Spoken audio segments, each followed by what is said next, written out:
everyone, welcome to Washington, D.C. I have just one day here, and obviously there is so much more to do than can fit in one day, but I'm gonna do my best, and I thought I would take you guys with me. So let's go. I just got an oat milk cappuccino. It's such a tiny cup. I feel like a giant, but it's pretty good. This is actually going to be the first of a few videos where I am not in New York. I decided that I needed a change of scenery, so I packed up my apartment, and I'm gonna be hopping around for a little bit. My first stop is visiting a friend in the Washington, D.C. area. I arrived amid some terrible rain and thunderstorms. Luckily, it's more or less cleared up. Most of my time here is actually going to be spent taking day trips. So I only had yesterday and today to spend in DC proper. Yesterday we spent hanging out and having great food. For lunch we went to the Eden Center in Falls Church, Virginia, which is a very short drive from DC proper. It is a destination for all things Vietnamese. They have a huge grocery store. They have tons of shops and restaurants. We went to a place called Hoang Viet and I ordered my go-to, which is grilled chicken and vermicelli noodle. The chicken was really delicious. And for dinner, we went to Duke's Grocery. We ordered the proper burger, truffle mac and cheese, and sweet potato fries. Everything was awesome. The burger was probably top 5 I've ever had, and I definitely recommend. We're going to see what we can fit into today. Our first stop is going to be grabbing a quick bite at a very famous place in DC. This is Ben's Chili Bowl, considered one of the top must-try places in DC. Ben and Virginia Ollie opened Ben's Chili Bowl in 1958. With such a long history, you can see why it's considered a Washington landmark. The furniture inside, from the booths to the counter, are all original, as are the recipes. Their most popular menu item is the chili half smoked. It's half beef, half pork. It's topped with onion, mustard, and chili. I'm no hot dog connoisseur, but I'm so glad I got to try this DC institution. Now, with our bellies full, we are heading to the Smithsonian National Museum of American History. Tickets to the Smithsonian museums are free, but when I was there, they were doing timed entry passes, so I needed to reserve ahead of time. This museum has so many incredible things. Here is a montage of some highlights. The original zipper, the original Barbie, the original computer mouse, an Edison light bulb, and a strange talking doll. A jacket worn by Selena, a Game Boy that I still own, Julia Child's kitchen, a life vest from the Titanic. Tons and tons of old vehicles, including the first car to ever drive across the US. Even more vehicles. The flag that inspired the Star-Spangled Banner. Filming was not allowed inside. A section of the Greensboro lunch counter where the famous civil rights sit-in took place. Thomas Jefferson's writing desk that he used to draft the Declaration of Independence. We saw Dorothy's ruby slippers.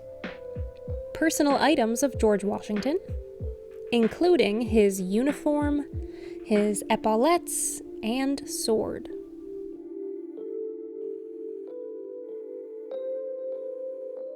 The hat Abraham Lincoln was wearing the night of his assassination. Locks of hair of Presidents Washington through Pierce, which I found fascinating. A pocket compass used on the Lewis and Clark expedition. And the Continental Gunboat Philadelphia, the oldest American fighting vessel in existence, built and sunk in 1776, and the shot that sank it.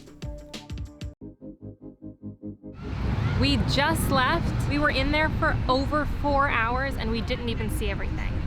That place is insane. There's so much to see, and so much of it, like, it boggles my mind. Like, I cannot wrap my head around looking at certain things, certain artifacts. It's overwhelming, but in a good way. It's sort of like a sensory brain overload, all of the stuff. And now we're figuring out what we're gonna do next. We decided to eat again. We're about to have lunch at an Ethiopian restaurant called Zenebesh. Washington, D.C. actually has one of the largest Ethiopian populations outside of Ethiopia, and this restaurant, Zenebesh, comes very highly recommended on a number of lists, so I'm really excited to try it.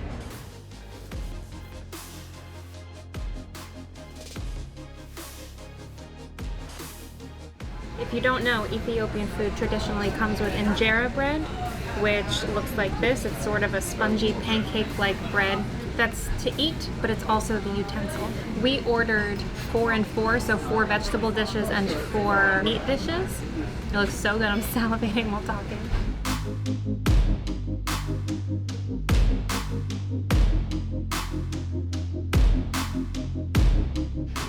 We couldn't do it. This is the best we could do. It was delicious. Now let's hit the streets. We spent the rest of the late afternoon exploring the National Mall. Do I look like Mary-Kate Olsen when I wear my cap backwards? Because that is absolutely what I am going for every time I do it.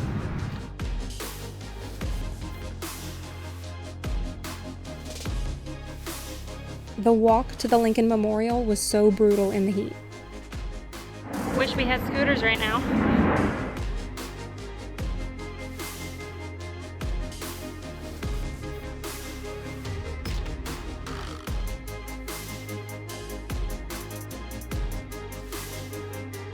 We learned our lesson from the walk there, so we hopped on a motorized scooter for the return trip. That was much better than walking. We ended up driving around until dinner time, and then we went to Martin's Tavern. Martin's Tavern is another DC institution. It's been around since 1933, and it's got tons of history. Lots of famous people, like athletes and politicians, have all dined here. We got French onion soup, crab cakes, and shepherd's pie. I didn't love the crab cakes, but the shepherd's pie and soup were pretty good. Hits the spot. We're just walking around the area now. It's really cute. There are a lot of shops. I mean, most of them are closed now, but that's okay. Thanks for spending the day in DC with me. I hope you enjoyed this video. Please hit subscribe if you haven't already. Give this video a thumbs up if you enjoyed it, and I'll see you next time.